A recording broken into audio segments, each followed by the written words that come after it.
Plusieurs rencontres nous a émus. C'est aussi le cas de la chanteuse Amel Bent.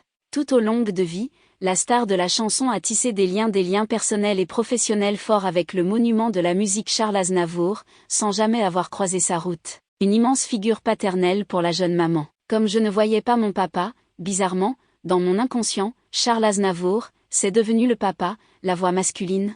Celui qui m'apprenait les choses, a confié la chanteuse de 37 ans sur le plateau de la boîte à secrets, ce vendredi 21 octobre. Après la sortie de son premier album, Un jour d'été, en novembre 2004, Amel Bent fait enfin la rencontre de son idole dans les jardins de l'Élysée. Quand je l'ai vue physiquement devant moi, je suis partie en courant, a lancé l'interprète de ma philosophie.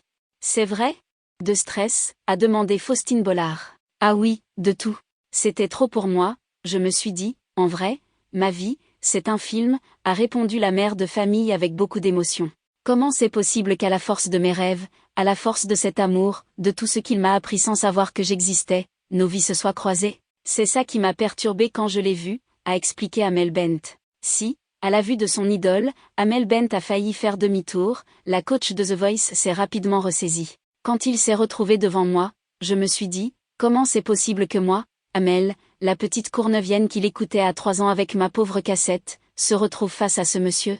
Je ne savais pas quoi dire, j'étais décontenancée tellement c'était énorme, a-t-elle raconté. Aujourd'hui, la grande amie de Camélia Jordana et Vita est heureuse de ne pas avoir tourné les talons. En effet, peu de temps après cette rencontre, Charles Aznavour l'appelle pour lui annoncer qu'il lui a écrit une chanson, Je reste seule. Un cadeau inestimable pour Amel Bent, qui, trop submergée par l'émotion, n'est jamais parvenue à chanter ce titre sur scène.